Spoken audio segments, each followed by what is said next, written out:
Theory হচ্ছে খাও দাও ফুর্তি করো, এরপরে আর কোনো জীবন নেই, যার জন্য একটা শিশু সন্তানকে দেখো আমাদের মনে মায়া জাগে না। প্রিয় ভাই বোনেরা, এই বিকৃত ধারণা থেকে আমাদেরকে বের হয়ে এসে আমাদের কি করতে হবে? একমাত্র আল্লাহ রাব্বুল আলামিনকে ভয় করতে হবে। আল্লাহর ভয় সৃষ্টি করার জন্য যত উপায়দান শিক্ষা ব্যবস্থা আছে সব কিছু আমাদের আয়ত্তে আনতে হবে। অন্যায় প্রতিরোধ আজকে আমাদের সমাজে নাই। কোথায় গেল সে নারীবাদী সংগঠকরা?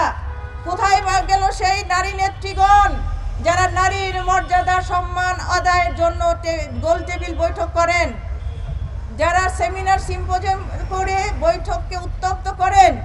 আমি চাচ্ছি বাংলাদেশ জামাত ইসলামী যে ইস্যু নিয়ে রাস্তায় নেমেছে, মানববন্ধন করেছে, আমি আশা করব সেই সম্মানিত নারী সংগঠনদেরকে, নেত্রীদেরকে, কর্মীদেরকে আমাদের পাশে এসে দাঁড়ানোর জন্য। আমরা এখন ঘরে বসে থাকতে পারবো না। আমার ভাইয়ের মেয়ে আক্রান্ত হয়েছে, আমার বোনের মেয়ে আক্রান্ত হয়েছে, এমন এক সময় আসবে আমার মেয়েও আক্রান্ত হবে। সেই দিন বেশি দূরে নয়। কোনো ঘরে যখন আগুন লাগে, সে আগুন যখন না কেউ না নিভাতে না আসে, আপনার ঘরও কিন্তু সংরক্ষিত থাকবে না, আপনার ঘরেও কিন্তু সে আগুন এসে পড়বে। সুতরাং আমি আহ্বান করবো, আসুন আমরা সবাই মিলে, ভাই বোন সবাই মিলে, নারী পুরুষ সবাই মিলে এই অন্যায় প্রতিরোধ করি আর প্রতিরোধ করি। সরকার প্রধানের প্রতি আমার একটা আহ্বান, আপনারা ক্ষমতা নিয়েছেন, খুব ভালো কথা, আপনারা দেশ শাসন করেন, খুব ভালো কথা, আমরা আপনাদেরকে সহযোগিতা করব, খুব ভালো কথা, কিন্তু আমরা চাই না নারীর এই সহিংসতা বেশি দিন দিয়ে থাকুক।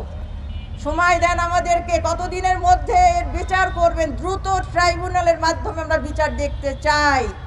যদি বিচার না হয় আমরা আবার রাস্তায় নামবো, সবাইকে নিয়ে নামবো। সুতরাং আসুন আমরা সবাই মিলে প্রতিরোধ করি। আর যদি এই দায়িত্ব পালন করতে আপনারা অপারগ হন, প্রকাশ্যে ঘোষণা দেন। আমি আইন মন্ত্রীকে বলছি, স্বরাষ্ট্রমন্ত্রীকে বলছি, যারা বিচার বিভাগে আছে তাদেরকে বলছি, যারা প্রশাসনে আছেন তাদেরকে বলছি, আপনাদের কি মা বোন নেই? যদি মা বোন থাকতো আপনাদের ঘুম আরাম হয়ে যেত।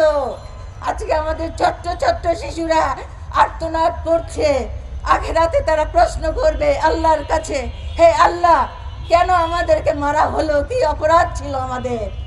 আমরা কি সেই প্রশ্নের উত্তর দিতে পারবো? পারবো না। সুতরাং আসুন আল্লাহকে ভয় করি, সামাজিক বিচার, ন্যায় বিচার প্রতিষ্ঠা করি, নারীর প্রতি সহিংসতা প্রতিরোধে আমরা সবাই মিলে এগিয়ে আসি।